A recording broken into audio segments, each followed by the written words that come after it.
we'll just start, shall we? Perfect. Okay.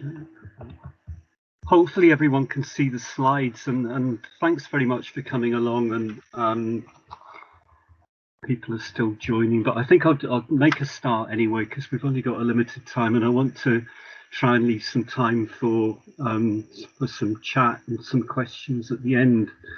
I'm not going to say anything much about myself. It's in the program if you want to know who I am, particularly. But the reason I'm here is that I've been writing a book over the last year or two in relation to community social work, and the title is Practical Guide to Community Social Work Practice Across the UK, and that will be published next year by Policy Press.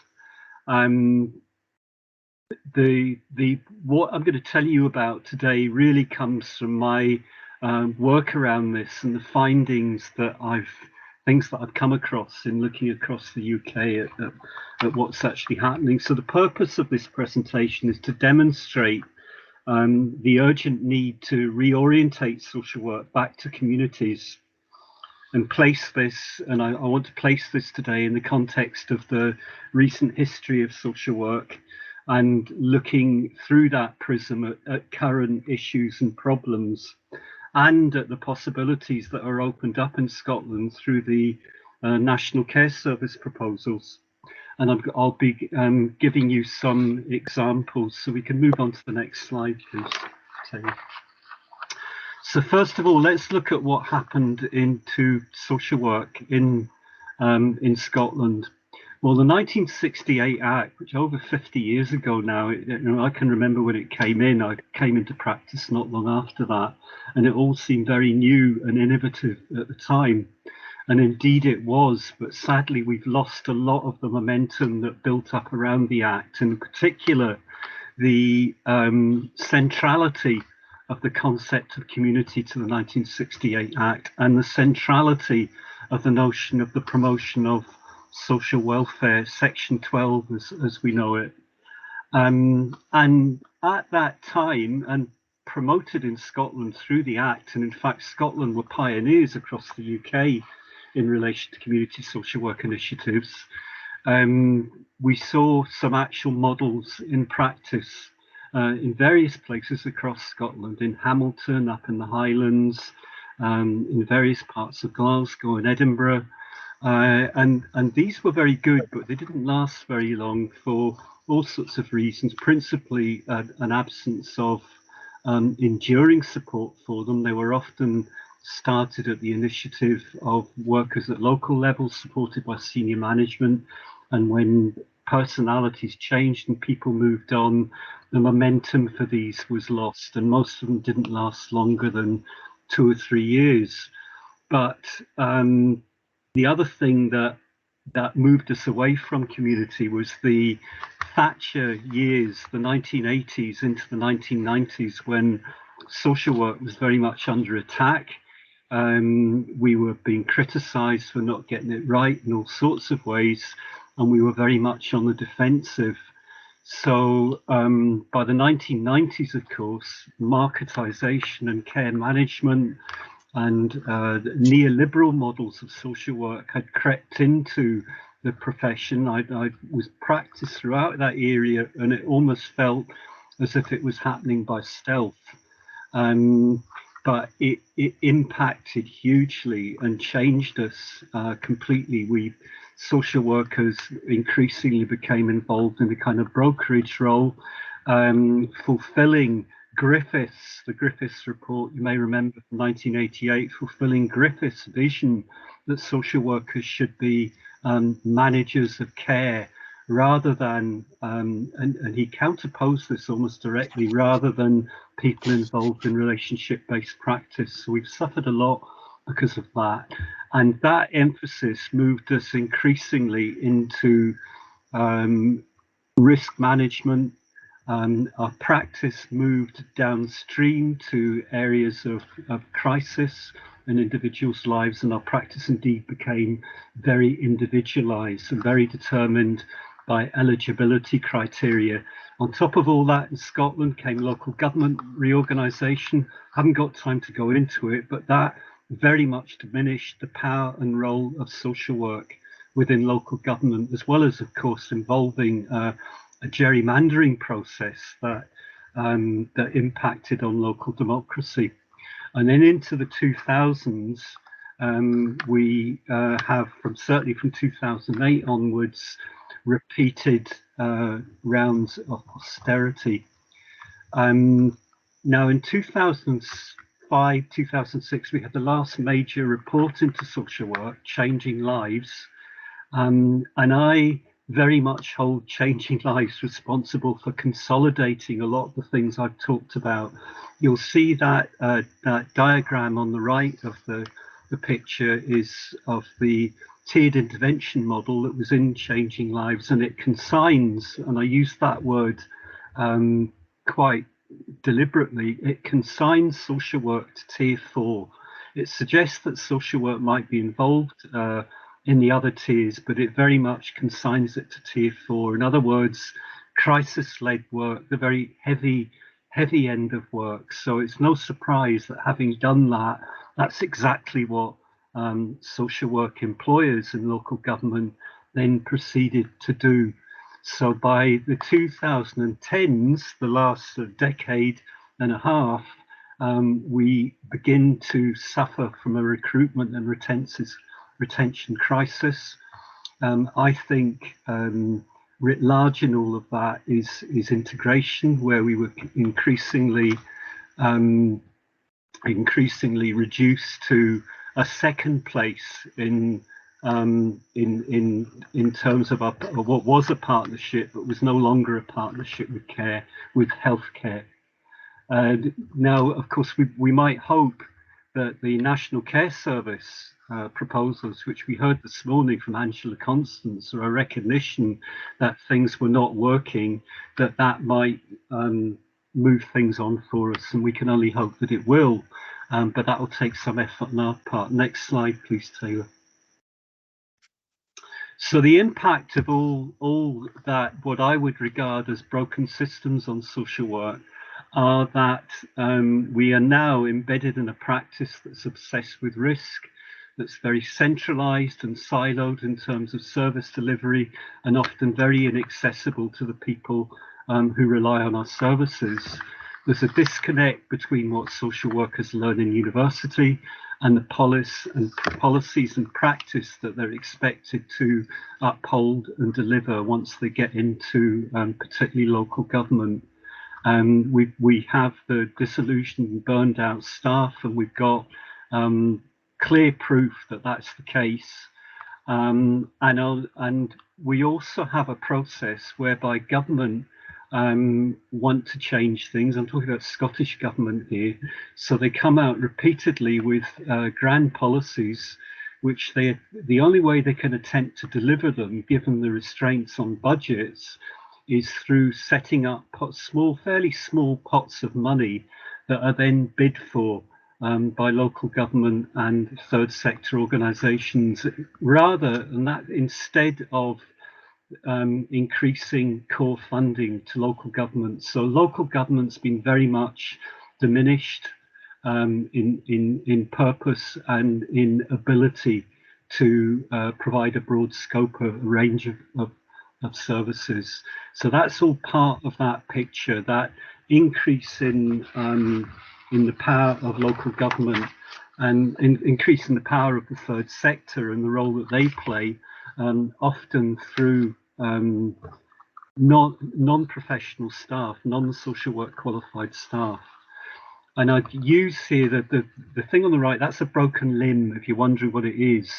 And 15,000 years ago, the American anthropologist Margaret Mead, who was big back in the day when I was a young man, Margaret Mead said that the biggest step forward in humankind was the ability of one person to fix the broken limb of another.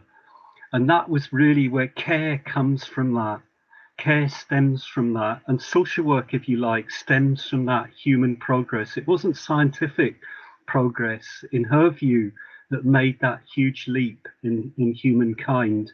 It wasn't the ability to light fires or the invention of the wheel or the splitting of the atom or any of these things. It was that ability to fix broken limbs.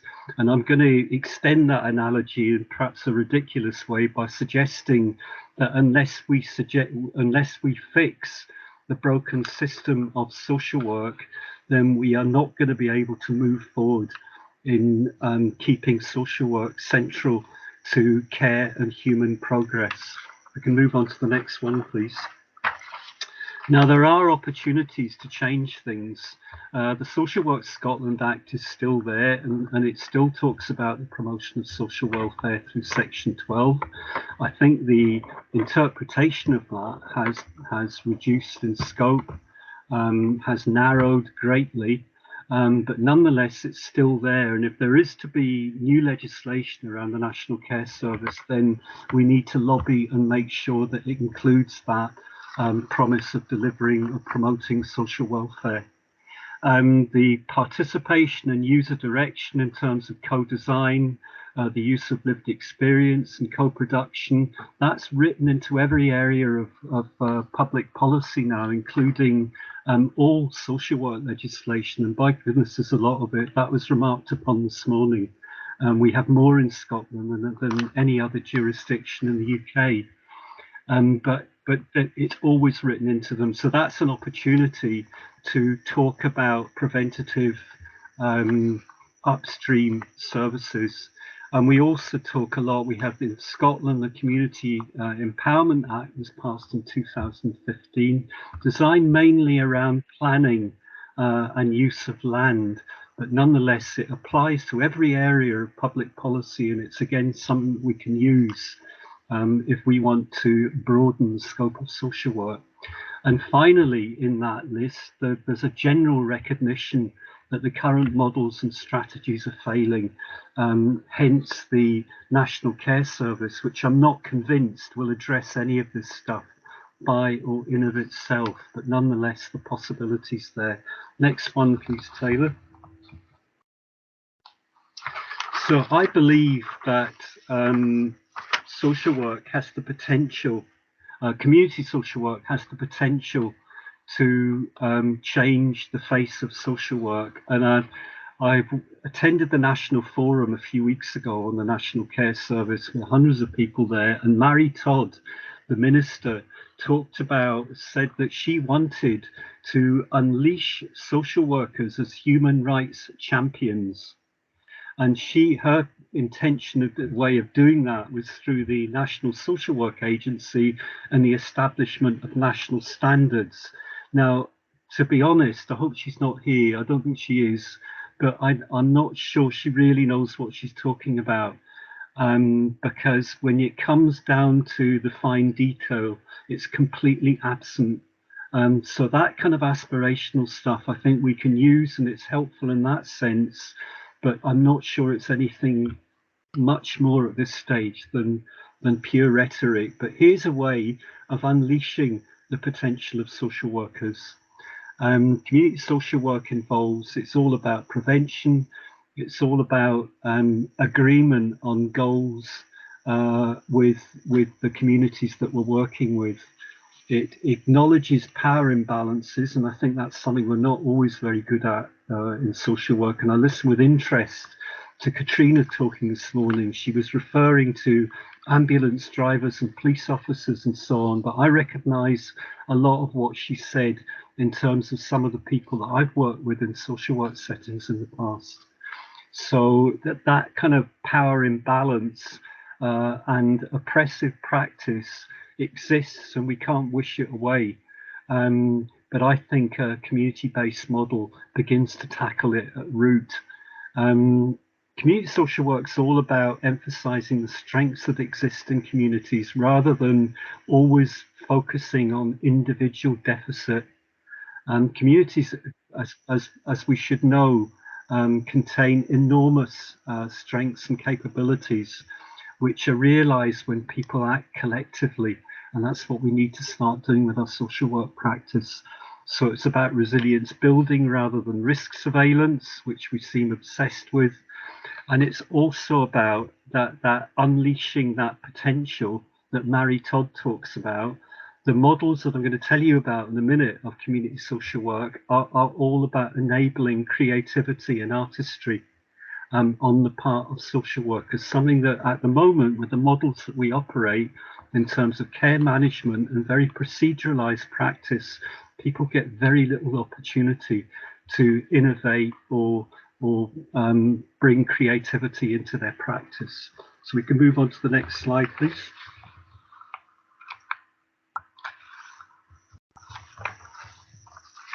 So what are the main characteristics of community social work? First of all, it's focused on community rather than the individual. And that community may not be a geographical one. The models in the 1980s were always geographical, and at that time there was probably a stronger sense of geographical community than there is today. But we still have geographical communities, and we also have within them lots of other communities, be they faith communities or communities based around sexual preference or whatever it happens to be, or race. There are lots of communities, and these are what we should be talking about and focusing our practice around, rather than simply respecting difference. Classically, community social work, and I've gone back here to some of the people that wrote a lot about this in the 1980s and 1990s, talked about use that analogy that I've written down here about stopping people falling into the river. Because once they fall into the river and they get swept downstream, they start to drown. And at the moment, we are situated downstream, trying to rescue people and pull them out. Now, if we move practice back upstream to stop people falling in the first place around those preventative models, then we can begin to tackle at root some of the social problems that are writ large in Scottish society, like endemic drug misuse and alcohol misuse, etc., etc., etc. We can begin to tackle some of these things, not in the downstream manner that we are at the moment, through, there's nothing wrong with creating injection rooms and all that kind of thing. But if your emphasis is purely on that, then you're not looking at the preventative role that we should be playing. So I think it was Archbishop Tutu used this analogy, but I suspect it goes back much further than him. It's one that's frequently used and often around, but I think it holds true for when we're describing what community social work is. So I've given there in the third bullet point a lot of kind of ways in which community social work might be practiced. It's rooted in the community and draws strength from the community and purpose from community networks and activists and ordinary community members. But most importantly, in the next bullet point, it's created at the base. It's not something that's prescribed by senior managers as a model and pushed down onto communities and onto groups of staff. It's something that's created by those staff and through a process of permanent change. And maybe that's where it's gone wrong in the past, in that all that energy has been there at the start, but then it's got lost somewhere. And so community social work models need to be continually re-energized from the bottom up. It's preventative and relationship based, and it uses social work skills, professional social work skills. And in the final bullet point there, I give an example of what isn't community social work, and that's the much vaunted and talked about at the moment practice of establishing community linked teams or community connectors, or some of them are, sometimes they're called social prescribers. They're very, very much linked with a health model of social work. They're a kind of, nod in our direction, but not quite so, because they invariably, or they always involve staff with lesser or no qualification, usually on low pay. But if you look at the list of things they're expected to do, it's all that preventative work that I've been talking about, all that early intervention stuff, but they don't bring the professional. How good they are, they don't bring the professional skills and expertise to that area of work that I think as attendant upon it. And when I saw the campaign in Glasgow from GPs just a few weeks ago around the threats to cut the community link workers in Glasgow, I was thinking, really, this is what you're talking about is social work on the cheap. And if we had a proper community social work model, then community link workers might be reduced to something which is, very helpful and very necessary, like social prescribing around smoking cessation, etc., but not the kind of core preventative stuff that they seem to be tasked with at the moment. So we can move on to the next slide, please. Now, slightly different from I've been talking up to now, and I'll go on to talk in a minute about community social work models, but I think it's also possible in any setting. It's certainly something I tried to do over 40 years of practice, and I'm not bragging when I talk about it being that long, because when I came into practice, that's what we did. We were all community orientated, and it didn't matter what kind of setting we were in. We looked around for what was going on in the community. We networked with other people in the community. We did all sorts of things that I rarely see nowadays. It just seems to have disappeared. So if we're talking, if we're unable to adopt a community social work model as teams, or we don't have managers that would support that, we can all take some responsibility for bringing a community orientation into our practice. And that involves all the things that I've talked about there. It involves a very broad social awareness of where poverty comes from, of where racism comes from, etc., etc. It involves a supportive team culture, very important that. Although individuals might be able to practice that, they can practice it much better in an environment that supports that kind of approach and where it's shared. It involves an awareness of community assets, of what's out there, and centralized teams, across whole authorities or across whole cities simply cannot do that. So I guess it involves practice which is locally based. It involves networking with other agencies and activists in the community, and third sector organisations, and it involves the use of collective settings for engagement with people. For instance, social workers going into food banks and other places where people are gathered together and talking to them in that setting, rather than expect people to come to our by appointment to a little room on the edge of our inaccessible silo. And of course, it involves de-individualizing problems and issues and seeing things as they are, related to general levels of poverty or whatever issues might be in a particular area. And it involves respect and understanding of difference and diversity.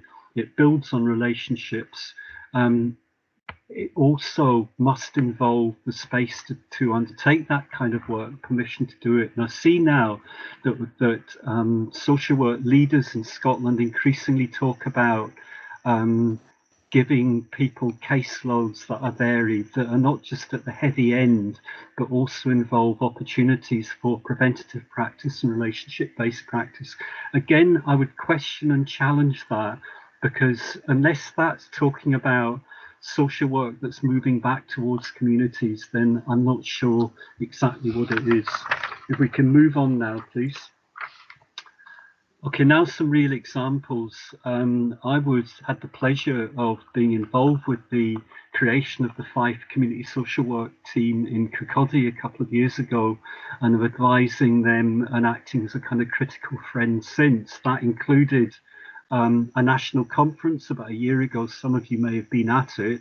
Fantastic occasion. I'm sorry to say that for various reasons, the Fife Community Social Work experiment is coming to an end soon. Things have moved on. I think it was highly successful and deserves to be sustained. I don't know if anybody from Fife is on the call here just now. If they are, then I'd be saying to you all, what a shame that you are losing that initiative. It's happening because the senior managers that promoted it and gave funding for it have moved on. Very much the same as happened in the 1980s all over. People have changed, and there's no longer the passion and the will to sustain it at a time when resources are very tight, and there's still huge demands at the heavy end of social work in Fife. So whilst I can understand it, I will mourn its loss when it goes quite soon, because what they achieved in Fife was quite remarkable. Started off with a very small team who went out into a couple of very poor communities in Kirkcaldy, started talking to people and building up networks and just being around people and talking to them about what the general issues and what they wanted out of their community, and then looking at ways in which they could help them achieve that. And along the way, they picked up a lot of individual need and tried to address that. So there's also, they did a lot of work in groups, initially through parent hubs in primary schools.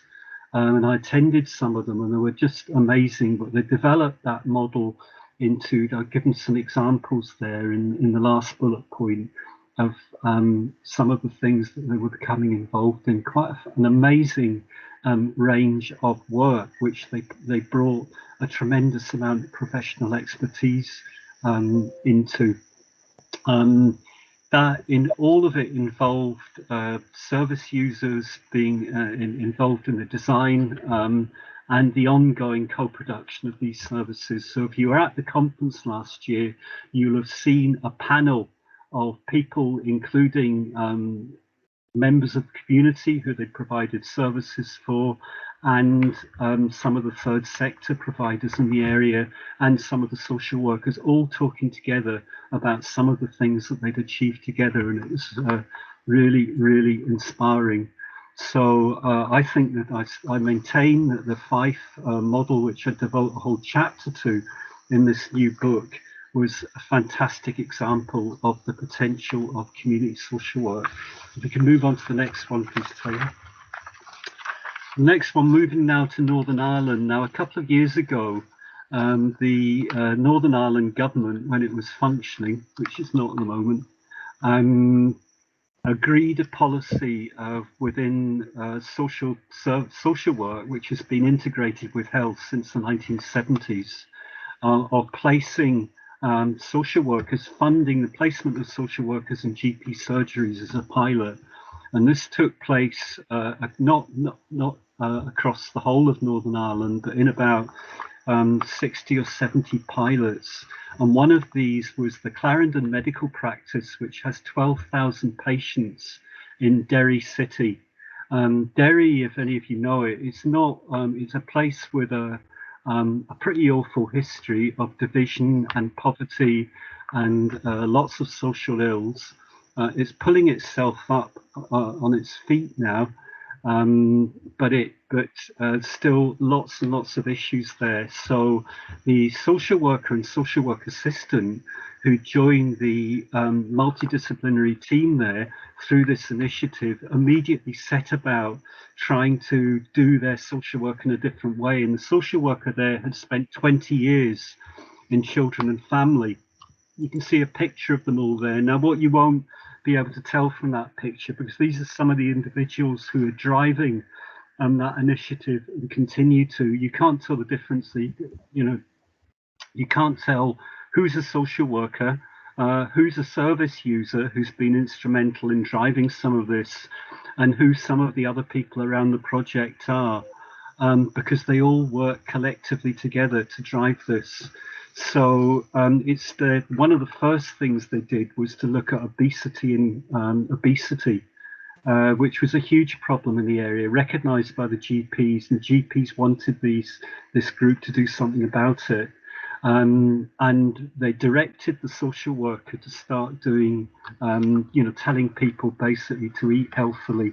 Now, she told them to F off and said, no, that's not the way you tackle issues like this, which have deep social roots, we need to bring people together and then look at every aspect of their lives if we're going to tackle this. Now, it was so successful that out of that pilot, which happened through all the difficulties of COVID, came a group of people who were willing to take, and I mean people who had weight loss issues, but who were willing, who were strength enough and confident enough through that group that ran to begin to look at ways in which they could help the community. And I want to move straight on from this. If we could, Taylor, the next one is a video. And I think if you press the button, I'm hoping that we can, yes. Yeah, on you go.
Like, so we could move on, Taylor.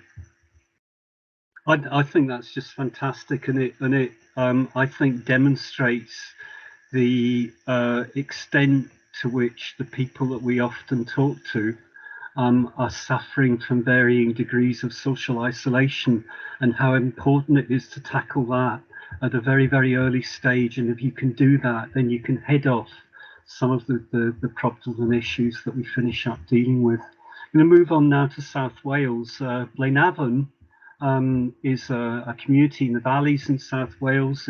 It's look, I called in there last week actually to see the team when I was down that way, and it's an area that wouldn't seem strange to anyone in post-industrial Scotland. It's an old mining area where there were steelworks and things.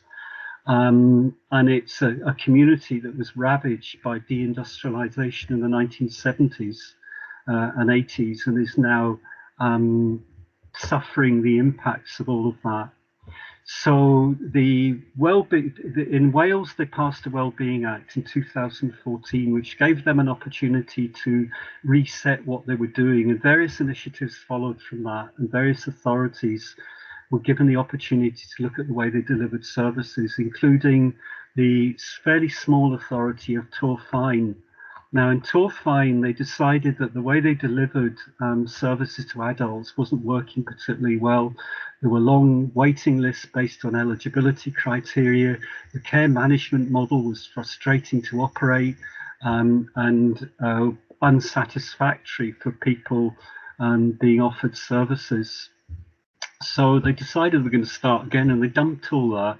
And rather like in Kirkcaldy and Fife, they started with a pilot in Blaenavon, and they gave a small group of workers there a blank sheet of paper and said, go out and see what you can come up with. And initially remove their caseloads from them in order to give them the opportunity to do that. So what they came up with was a completely new model of doing things. It meant an open door. It meant co-producing services with users and carers on a relationship-based, using a relationship-based approach, not referring things onwards, not acting as kind of gateways or signposts to other services. It immediately took things away from what the previous kind of centralized first contact team. And they did it all themselves. Now, they were warned that they would be inundated with referrals, that they would get bogged down, that their waiting lists would grow longer, they would have to reintroduce eligibility criteria, but what they actually found was the opposite. And by going in there early and talking to people and using the assets within the community, they were often able to head off. They're now 6-7 years down the line, and they've been able to head off crisis and acute need. So the Commission, what they described to me is that the Commission services of home care, respite care, residential care come at the very end of the process rather than through the tick box assessment process right at the very start. So they've got a very stable team of workers who've all been there for a long time. They offer placements to students and are proud to do that. They have no waiting list. If they finish a service with somebody and somebody wants to come back maybe a year or two down the line and revisit, they welcome that, and they welcome people asking for the same social worker, so folk don't have to go to the back of the queue and see what comes up. And it all operates really, really well. They start each day. I mean, one of the things that struck me about them was that they got over COVID as quickly as they could, and they had no difficulty in reuniting as a team in the office. And I know some people have found that quite hard and quite like the opportunity to work at home with the dog sitting at their feet and the cat on the lap and so on.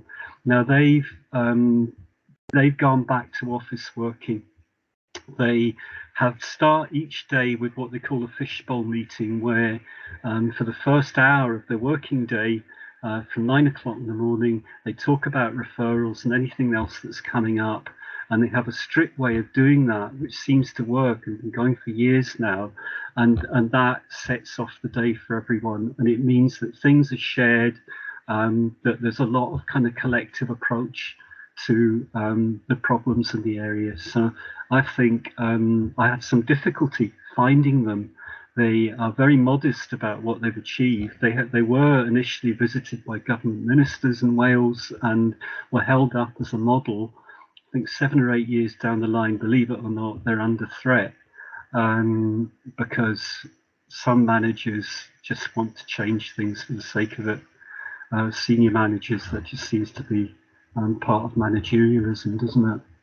So we can move on to the next slide. They came up with this 9 principles fairly early on.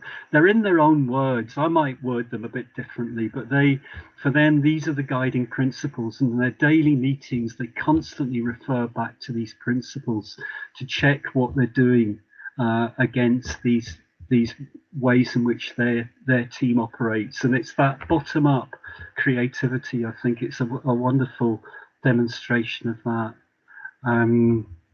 And they haven't amended them. They reflect on their practice every day, but they haven't felt the need to amend these. So I hope they're able to hold on to them. If we can move on now. And I think that is the end of my presentation. There's a mistake that the reference at the bottom is a practical guide to community social work practice, not social work practice. I'm not. I would never take on a task like that. So that book will be available next year, and there's some other useful general readings there. I mean, there are lots of academic texts around telling us what good practice is, but these are rather more, certainly Hilary Cottam and Cormac Russell are more general texts about how we should turn back to communities and about strengths and assets within communities. They're both very readable books. And I'd commend them to everybody. I've written other stuff about community social work and where I think social work's gone wrong, all available online for nothing.